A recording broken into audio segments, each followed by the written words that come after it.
आज की कहानी की नाम है भेड़ शेर। इस कहानी का उद्देश्य है कि स्टूडेंट्स को अपनी स्ट्रेंथ्स एंड वीकनेस के बारे में पहचान हो। कहानी के थ्रू बच्चों में आत्म जागरूकता और ग्रोथ माइंडसेट की भी विकास हो। आइए कहानी को आगे सुनते हैं और देखते हैं स्टूडेंट्स की एक्ट के थ्रू।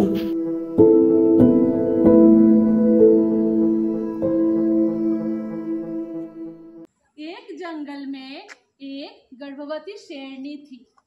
शेरनी जैसे ही अपने बच्चे को जन्म दिया, जन्म देते ही तुरंत बाद शेरनी मर गई। जो नन्हा शावक था, जो नन्हा शेर था, उसको कुछ पता नहीं था। वो धीरे धीरे चलते चलते पास के खेत में चला गया। पास के खेत में जाकर भेड़ों के झुंड में जाकर मिल गया। शेर का शावक अन्य भेड़ों के साथ बड़ा हुआ, भेड़ों की तरह सोचने और कार्य करने लगा और भेड़ों की तरह ही बोलने और घास खाने लगा। भेड़ों के साथ खेलता, भेड़ों की तरह घास खाता और भेड़ों की तरह कार्य करता और भेड़ों की तरह ही बड़ा होने लगा। भेड़ की तरह कितना भी बोले या घास खाए, वह अपने साथी भेड़ों की तरह वास्तव में कभी खुश नहीं था। उसे हमेशा होता था कि कुछ कमी है उसके अंदर और कुछ भेड़ उसके अलग होने के लिए लगातार इसका मजाक उड़ाती थी। वे कहते थे, तुम बहुत बदसूरत हो और तुम्हारी आवाज कितनी अजीब लगती है।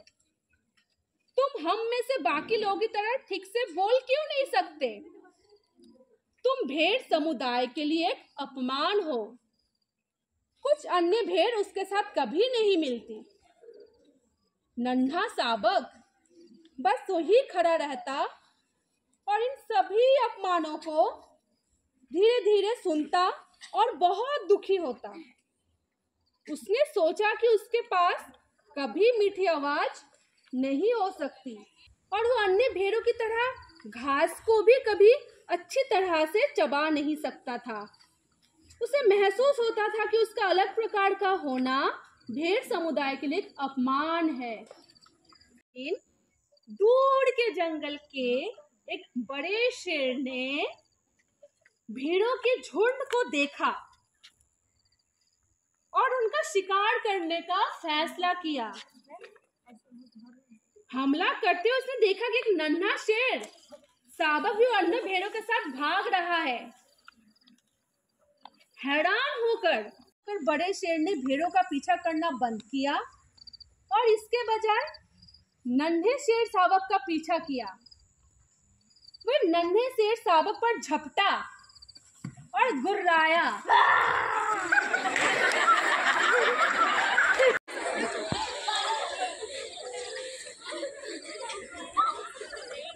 अन्य भेड़ों की तरह मुझसे दूर क्यों भाग रहे हो? नन्हा शेर, नन्हा शावक डर के मारे कांप उठा और बोला, कृपया मुझे मत खाओ, मैं तो बस एक नन्हा भेड़ हूँ, कृपया मुझे जाने दीजिए।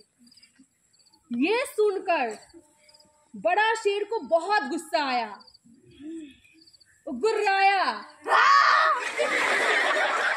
ये क्या बकवास है? तुम भेड़ नहीं हो, तुम मेरी तरह एक शेर हो। बड़े शेर को बहुत गुस्सा आया और वो गुर्राया, ये क्या बकवास है? तुम भेड़ नहीं हो, तुम मेरी तरह एक शेर हो। नन्हे शेर फिर से दोहराया, मुझे पता है कि मैं एक भेड़ हूँ, कृपया मुझे जाने दो। तभी बड़े शेर के मन में विचार आया। उसने छोटे शेर, नन्हे शेर को पास की एक नदी में खींच कर ले गया और उसे अपना प्रतिबिंब दिखने के लिए कहा और वो महसूस किया कि वास्तव में कौन है। नन्हे शेर ने एहसास किया कि मैं भेड़ नहीं, मैं एक शेर हूं। नन्हा शेर अंदर से बहुत खुश हुआ और उसे एहसास किया कि मैं भेड़ नहीं हूं, मैं एक शेर हूं। नन्हा शेर बहुत आनंदित महसूस कर रहा था। उसने शक्तिशाली दहाड़ निकाली। जंगल के कोने कोने से दहाड़ सुनाई दी। इस बार नन्हे शेर ने अपनी आवाज के बारे में जिस तरह से महसूस किया उसमें कुछ अलग था। उसकी आवाज गर्जना के लिए बहुत अच्छी लग रही थी। उस दिन के बाद से नन्हे शेर को कभी भी इस बात का दुख नहीं हुआ कि वो भेड़ की तरह अच्छा नहीं कर क्यों पा रहा है, क्योंकि उस दिन से नन्हा शेर खुद को एक्सेप्ट किया, खुद को स्वीकार किया और खुद को प्यार करने लगा और खुशी खुशी नन्हा शेर अपनी जिंदगी जीने लगा। यही कहानी का खत्म हुआ।